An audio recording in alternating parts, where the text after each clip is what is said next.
What do you want? I looked at him attentively and said, imposingly, Pyotr Petrovich Lvov, who had been expecting something quite different, looked at him dully and pensively and made no reply, as though he were decidedly hearing Pyotr Petrovich's name for the first time. What? Is it possible that you have received no news as yet? Pyotr Petrovich asked, wincing slightly, in response to which Raskolnikov slowly sank back on the pillow, flung his hands up. Stay in the right 3 lanes. On the pillow, flung his hands up behind his head, and began staring at the ceiling. Anguish flitted across Luzhin's face. Zosimov and Razumikhin began scrutinizing him with the... Let him pass. Come in. There's a chair for you right here. Squeeze by. He pushed his chair back from the table, made a small space between the tables suspiciously. Anyway, you oughtn't to be embarrassed, Razumikhin blurted out. It's the 5th day that Roger's been sick.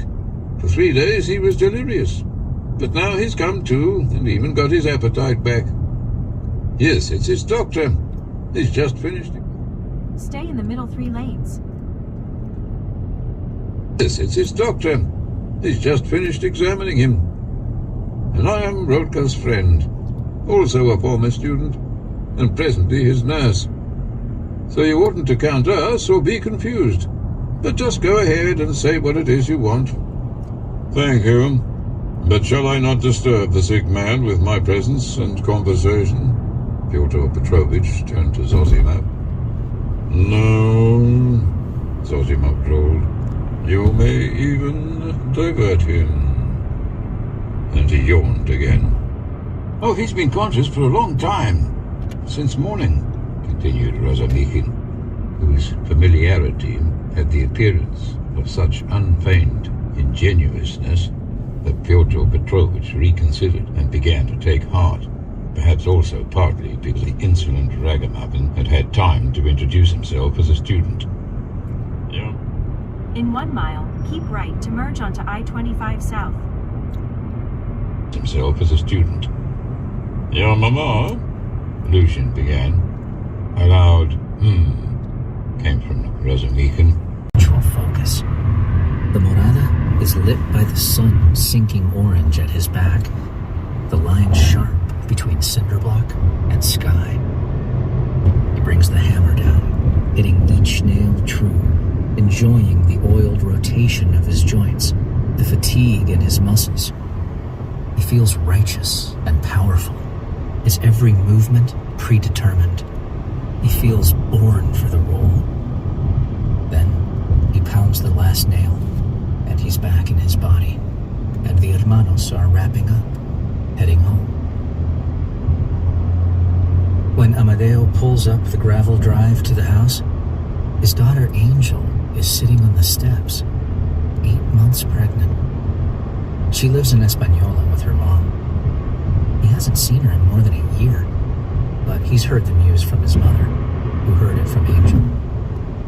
White tank top, black bra, gold cross pointing the way to her breasts, in case you happen to miss them. Belly as hard and round as an horno. The buttons of her jeans are unsnapped to make way for its fullness, and also to indicate how this happened in the first place. Her birthday is this week. Falls on Good Friday. She'll be 16. Shit, Amadeo says, and yanks the parking brake. This last week was the most important week in Jesus' life. This is the week everything happened. So Amadeo's mind should be trained on sacrifice and resurrection, not his daughter's teen pregnancy. She must not see his expression, because she gets up, smiles, and waves with both hands. The rosary swings on his rearview mirror, and Amadeo watches as, beyond it, his daughter advances on the truck, stomach out thrust. She pauses, half turns, displays her belly. She's got a big gold purse with her, and a duffel bag, he sees, courtesy of Marlboro. Angel Angel's hug is straight on, belly pressing into him. I'm fat, huh? I barely got these pants, and they're already too small. Hey. He pats his daughter's back gingerly between her bra straps, then steps away. What's happening? He says. It's too casual, but he can't afford to let her think she's welcome. Not during Passion Week, and with his mother away. Me and Mom got in a fight, so I told her to drive me here. Her tone is light. I didn't know where you and Grandma were. I've been here like 2 hours, starving my head off. Pregnant people need to eat. I almost broke in just to make a sandwich. Don't you guys check your phones? Amadeo hooks his thumbs in his pockets, looks up at his house, then back at the road. The sun is gone now. The dusk, a nearly electric blue. A fight? In spite of himself, Amadeo takes some pleasure in Angel's indignation at her mother. Marissa has always made him feel insufficient. I can't even. Whatever, she says with conviction. What me and the baby need right now is a support system. That's what I told her. Amadeo shakes his head. I'm real busy, he says, like an actor portraying regret. Now's not a good time. Angel doesn't look hurt, just Why? You got a job or something? Lifts her duffel and begins to walk toward the door, swaying under the weight of luggage and bag. Shouldn't someone be keeping an eye out for her? The clouds behind her grandmother's house are blush pink, reflecting the sunset. Deep blue shadows gather under the juniper, and in the falling light, everything seems very defined.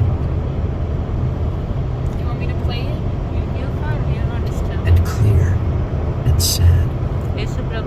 Through the barred window, Angel can see her father moving around the kitchen. If she's alone for one more second, she'll cry.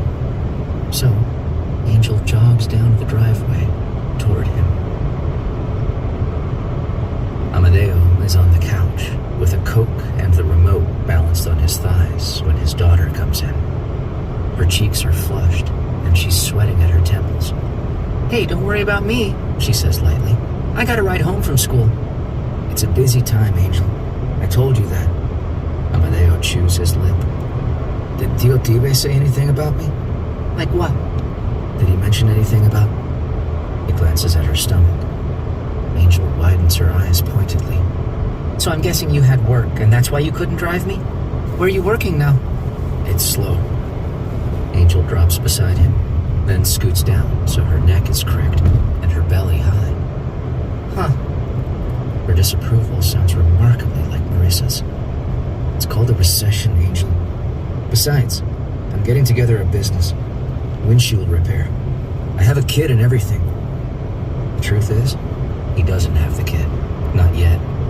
He saw it advertised on a late-night infomercial and has been waiting for his mother to get home to help him buy it. For $1,199.99, there are enough supplies for 400 repairs. Amadeo has done the math. If he charges $50 a repair, and that's a bargain, people would easily pay twice that to not have to replace their windshields. They'll make $20,000. $20,000 from an $1,100 rate. He was cloaked in grace, he supposes. But now, he really, truly hurts. And Angel is giving him neither the praise nor the sympathy that he deserves. The pain clusters in his palms, shimmering, ever-changing. The blood is messy, coagulating thick and black, ruining his white pants. He wants, suddenly, to put his daughter in her place. Don't you even got a boyfriend? Angel turns and looks at him like he's stupid. What do you think? Didn't your mom never teach you not to sleep around? All the girls in my parenting class, not one of them has a guy that matters. Not one. You think you mattered? You shouldn't have come. You think you have a right to just barge into my house and make yourself at home? Angel's eyes widen, and then she narrows them. It's my grandmother's house. You don't have a house. She turns back to her magazine, resolute. At long last, the girl and her mother are called. Amadeo looks at them piteously, and the girl looks back at him with interest, but the mother gathers their things and walks away, refusing eye contact. "Hey," he says, ready to reconcile. "Why are you so mad at me? I did good today." Angel finally sets the magazine on her lap and turns to him. "So," she says deliberately, "tell me, what was that? You never said anything about actual names. You never said anything about actually getting crucified. What good is that to anyone?" Her words are like a slap. "What's it to you, Angel?" Her voice thickens and lowers. "In 3 weeks, I'm due. 3 fucking weeks!" She swallows and turns away, and her eyes rest unseeing on the television. For a moment, Amadeo thinks Angel is going to cry. When she turns back, however, her eyes are dry, her face splotchy, gaze shuttered. Very quietly, so quietly he has to lean toward her to hear, Angel says, "How are you going to hold the baby? Or didn't you even think of that?" It's Easter Sunday, the day of the Lord's resurrection, and in honor of that, and of her own return home, Yolanda is going to gather her children around her, feed them the perfect Easter dinner, and break the news that she is dying of a malignant brain tumor. When she pulls in front of the house and cuts the engine, Yolanda thinks, so this is what it looks like. Her home without her. She's lived here her entire adult life, and has been away for less than 2 weeks. But somehow, the house seems lower and drabber than she remembered it, crouching among the dusty juniper. It's an adobe-style house, soiled pink with iron bars on the windows, that her daughter Valerie says will trap them all in a deadly inferno should there ever be a fault in the wiring, but that make Yolanda feel safer just the same. Anthony built it in the first year of their marriage, while the two of them shared her childhood room at her parents' house. "You'll have a washer and dryer, babe," he told her. "Dishwasher, picture window, any color carpet you want." She remembers bending over the plans with Anthony and her parents after dinner, clutching his hand under the table. The 3 little bedrooms, the dining nook. At his happiest, Anthony could be genial and loving, laughing too loudly at family parties, keeping up affectionately with old aunts. She'd grown up with him. He'd been her cousin's best friend, and she'd loved the clarity of his vision of their future together. Finding the land had been so easy, it had seemed fated. 4 beautiful acres surrounded by hills, just outside of Las Peñas. The asking price? $500 under what they'd decided they could manage. Each day, while she went to answer phones and sort paperwork at the legislature in Santa Fe, thrilled with the importance and glamour of her first job, Anthony drove out to the land with the bed of his truck filled with cinder block and cement. Yolanda sometimes forgets how competent and hard-working her husband could be. Talented even, she thinks, looking at the flagstone steps he fit together with geometric precision. And she feels sadness, less at his absence than that all those good memories were overridden by what came after. Stop, thinks Yolanda. Above all, she must not let herself get depressed. But who wouldn't be a little blue? 3 days ago, she was a woman with a boyfriend and a normal life expectancy. Oh yeah, VIP was treated to an immediate MRI. As she rode the elevator up and down from chilly floor to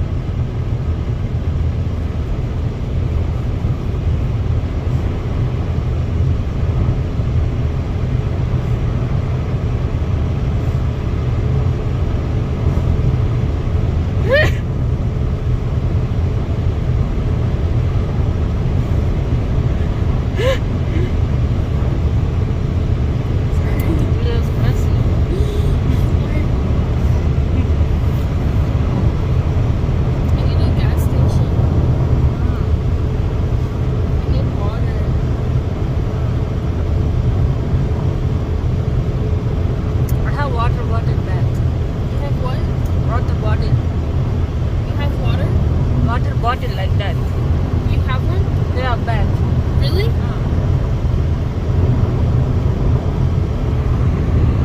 Fish can stop, we can take it out. I want to, but I don't know if that's safe like that. You know, like it scares me. So, like, yeah. I don't know.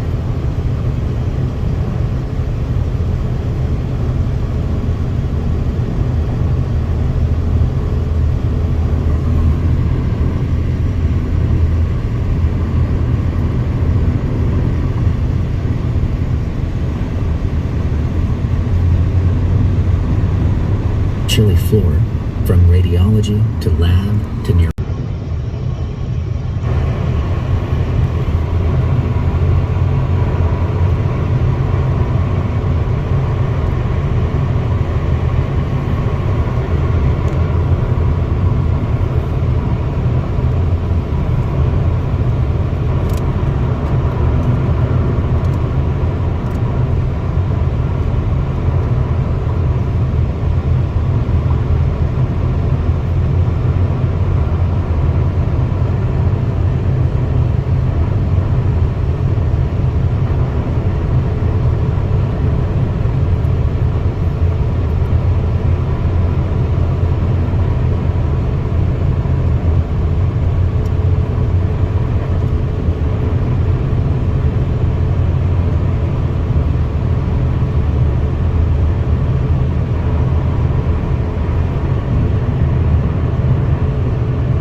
Praise the Lord Jesus, Rachel from New Jerusalem Ministry. Finally got to California.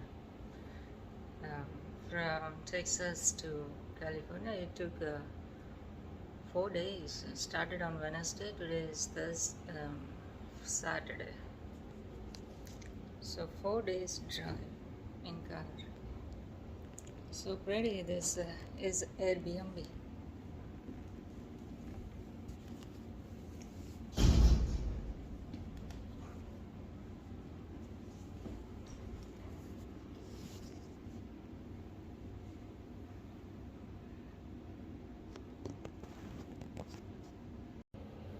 Praise the Lord Jesus, Rachel from New Jerusalem Ministry. Finally, Jesus brought me to San Francisco, California. It took 4 days from Texas to San Francisco, California to drive in car. Yeah, started on Wednesday, now it is a Saturday. Yeah, this is Airbnb.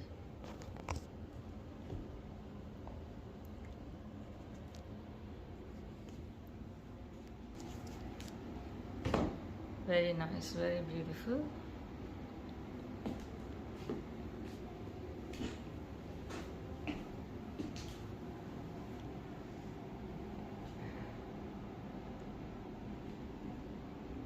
It's a big room.